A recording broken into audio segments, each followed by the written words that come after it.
नमस्कार, अभिवादन स्वीकार कीजिए। आप देख रहे हैं क्रिटिविजन न्यूज का एक्सप्लेनर और आपके साथ मैं हूं शबाब। क्या वाकई में भारत के मुख्य चुनाव आयुक्त को हटा दिया जाएगा? क्या वाकई में अब मामला वोट चोरी और एसआईआर से कहीं आगे निकल गया है? और क्या वाकई में मुख्य चुनाव आयुक्त ज्ञानेश कुमार को हटाने के लिए विपक्ष एड़ी चोटी का जोर लगा देगा, वो महाभियोग ले आएगा? यह बातें मैं इसलिए कह रहा हूं क्योंकि अब विपक्षी नेता ज्ञानेश कुमार को हटाने के लिए अपना पूरी शक्ति का प्रदर्शन कर लेना चाहते हैं और इसके लिए मौका चुना गया है संसद के शीतकालीन सत्र का। इस सत्र में विपक्षी सांसद महाभियोग लाने जा रहे हैं। क्या होता है यह महाभियोग और कैसे इस महाभियोग के जरिए क्या ज्ञानेश कुमार जी को हटाया जा सकता है और क्यों विपक्ष अब यह बात मान रहा है कि election commission of India BJP के लिए काम कर रहा है और अब इसीलिए आर पार की लड़ाई बीजेपी के साथ भारत निर्वाचन आयोग से भी विपक्ष करने जा रहा है। कैसे पश्चिम बंगाल की मुख्यमंत्री ममता बनर्जी एक लंबा चौड़ा पत्र लिख रही हैं भारत निर्वाचन आयोग को, कैसे उत्तर प्रदेश के पूर्व मुख्यमंत्री अखिलेश यादव लगातार एसआईआर और इलेक्शन कमीशन के खिलाफ मुखर हैं, कैसे दिल्ली के पूर्व मुख्यमंत्री अरविंद केजरीवाल भारत निर्वाचन आयोग के खिलाफ दो दो हाथ करने को तैयार हैं और कैसे महाराष्ट्र के पूर्व मुख्यमंत्री भी अब इस मुहिम में महागठबंधन के साथ हैं। इन्हीं तमाम खबरों को विस्तार से आपको बताऊंगा। हालांकि इस लड़ाई में मायावती भी भारत निर्वाचन आयोग की इस प्रक्रिया के खिलाफ हैं। बिहार के चुनाव नतीजों के बाद उन्होंने भी निष्पक्ष चुनाव पर सवाल उठाए थे। तो बात यही है कि संसद का शीतकालीन सत्र जो 1 दिसंबर से शुरू होने जा रहा है और सरकार इस बार 10 नए विधेयक पेश करने की तैयारी में है। इनमें सबसे इंपॉर्टेंट परमाणु ऊर्जा विधेयक 2025 है, जो देश के नागरिक परमाणु क्षेत्र की निजी कंपनियों के लिए रास्ते खोलेगा। यह भी एक इंपॉर्टेंट बात है। खैर, संसद के शीतकालीन सत्र में सरकार कई तरह के नए बिल लेने जा रही है। इसके पीछे पिछले सत्र के 2 बिल भी इस बार विचार और पारित होने के लिए सूचीबद्ध हैं।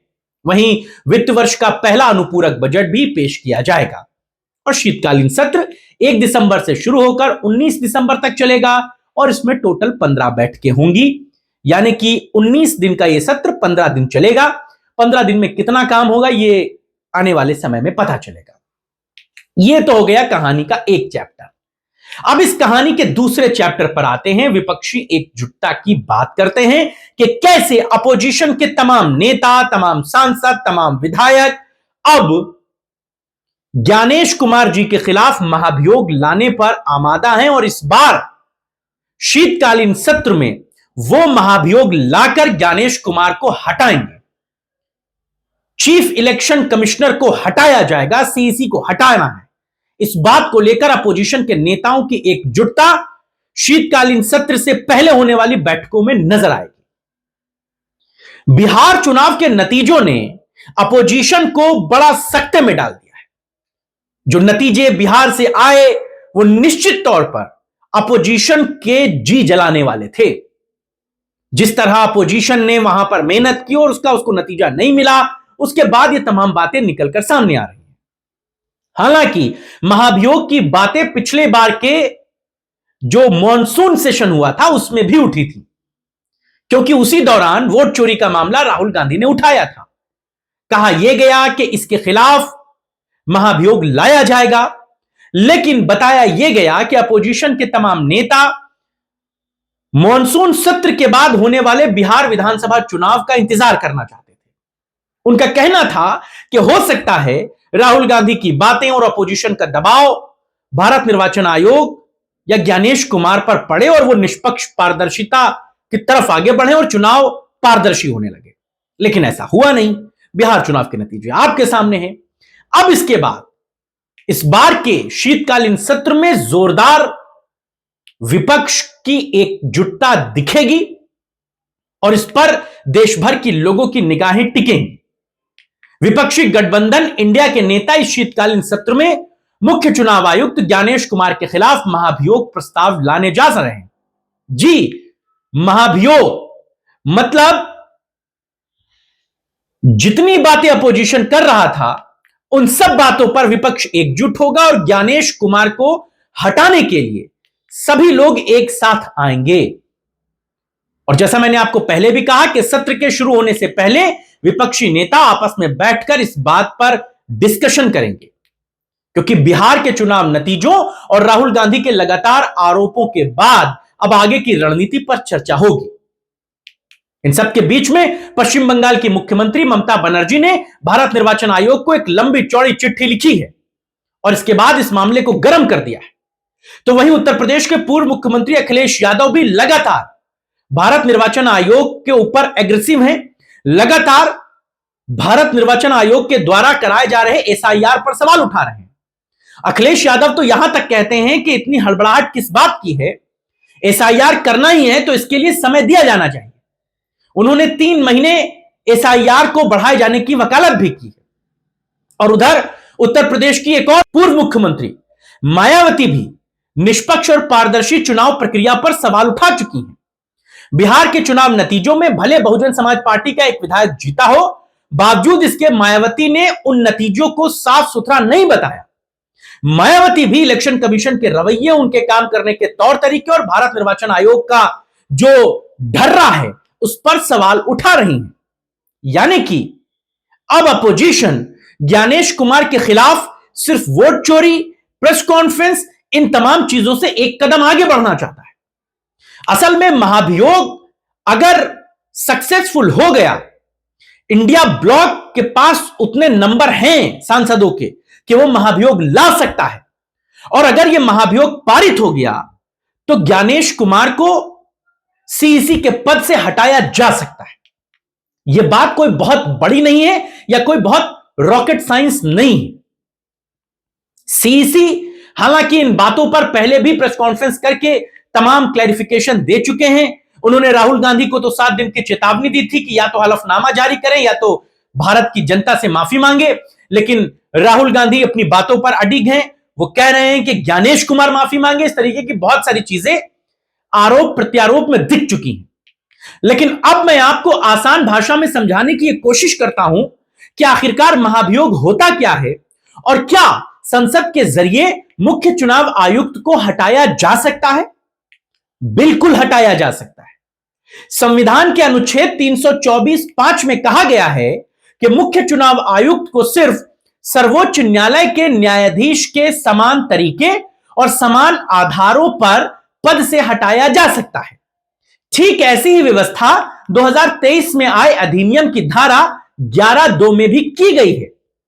अनुच्छेद के मुताबिक किसी अन्य चुनाव आयुक्त या क्षेत्रीय चुनाव आयुक्त को मुख्य चुनाव आयुक्त की सिफारिश के बिना पद से नहीं हटाया जा सकता।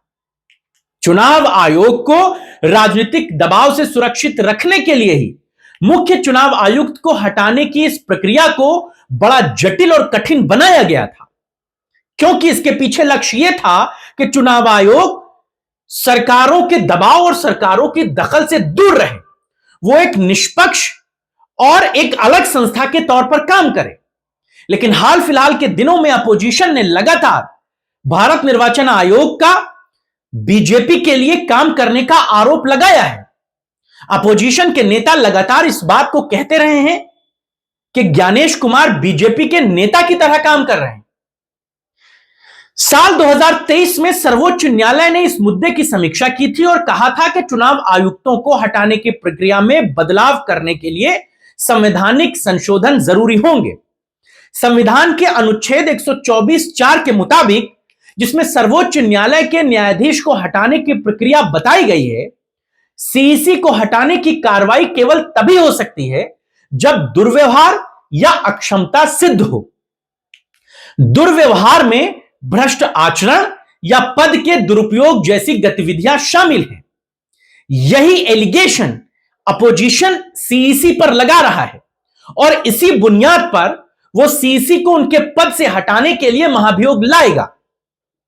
आपको बता दें कि समय समय पर अदालतों ने इसका दायरा बढ़ाया और इनके कामों को शामिल किया गया है जो सीईसी के पद की गरिमा के अनुकूल ना हो या फिर यह साबित हो सके कि सीईसी अपने आधिकारिक कर्तव्यों या जिम्मेदारियों को निभाने में असफल रहे हैं।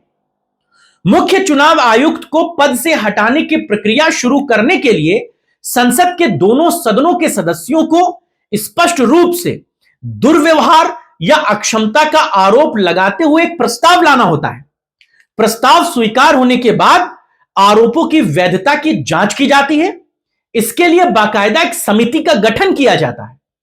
सीईसी को पद से हटाने के लिए प्रस्ताव को संसद के दोनों सदनों में 2/3 बहुमत से पारित होना जरूरी होता है। सदन में प्रस्ताव के पारित होने के बाद सीईसी को हटाने के आदेश पर राष्ट्रपति को अंतिम मोहर लगानी होती है, जिसके बाद सीईसी को उनके पद से हटाया जा सकता है। यह बिल्कुल ठीक उसी तरह होता है जिस तरह भारत के मुख्य न्यायाधीश को हटाने की प्रक्रिया होती है। यानी कि देश में 2 लोगों को अगर उनके पदों से हटाना है, CJI chief justice of India और सीईसी मुख्य चुनाव आयुक्त, इन दोनों को हटाने की प्रक्रिया एक तरह की है, समान है। अब महाभियोग लाने के लिए अपोजिशन कितना मजबूत होगा? अपोजिशन के पास क्या उतने नंबर हैं कि दोनों सदन, लोकसभा और राज्यसभा दोनों में वो प्रस्ताव आए, उसे एक्सेप्ट किया जाए, फिर उस पर चर्चा हो, लोकसभा से पास होकर वो राज्यसभा में जाए, राज्यसभा से पास होकर वो राष्ट्रपति के पास जाए, वहां पर मोहर लगे, साइन हो और उसके बाद सीईसी को हटाया जाए। यह एक बहुत जटिल प्रक्रिया है। हालांकि बहुत कम मौकों पर ऐसा देखा गया है कि किसी सीईसी को या सीजेआई को हटाने के लिए महाभियोग लाया गया हो और वो सर्वसम्मति से पास हो गया हो। पहली बात तो यह कि इस प्रस्ताव को अपोजिशन के सरकार एक्सेप्ट करेगी या नहीं करेगी, लोकसभा में जो स्पीकर हैं वो इस बात को एक्सेप्ट करेंगे या नहीं करेंगे, चर्चा हो पाएगी या नहीं हो पाएगी। पहले तो ये एक दुश्वारी है। दूसरी दुश्वारी, अपोजिशन की एकजुटता पर भी बड़ी सबकी आंखें लगी होंगी कि क्या वो एकजुट रह पाएगा, क्योंकि इस पर वोटिंग होगी। हालांकि बहुत सारे बिल ऐसे पास हुए हैं जब तमाम जम्मू कश्मीर और दूसरे इश्यूज थे, वहां पर किस तरीके से सरकार बिल लाई और वो पास हुए, लेकिन कई बिल जेपीसी भी चले जाते हैं, ज्वाइंट पार्लियामेंट्री कमेटी भी चले जाते हैं। वक्फ अमेंडमेंट बिल आपने देखा भी था, सरकार लाई लेकिन फंस गया, वो जेपीसी चला गया। तो इस तरह के महाभियोग का क्या अंजाम होगा, इस पर निगाहें सबकी रहेंगी। लेकिन अपोजिशन अब इस मामले में ये वोट चोरी, प्रेस कॉन्फ्रेंस और छोटी मोटी चीजों से आगे बढ़ना चाहता है और वो सीधे तौर पर ज्ञानेश कुमार को हटाने पर आमादा है और ज्ञानेश कुमार को हटाने के लिए महाभियोग लाने की तैयारी अपोजिशन कर रहा है। यह बड़ी खबर है और अगर अपोजिशन इसमें सक्सेसफुल हो जाता है तो यह देश में बड़ी क्रांति होगी। आप इस पर क्या सोचते हैं? भारत निर्वाचन आयोग के रवैये, उसके काम करने के तौर तरीके पर क्या सोचते हैं? अपनी राय और विचार हमें जरूर दीजिएगा। आपके राय और विचारों का इंतजार रहेगा। फिलहाल इतना ही। नमस्कार।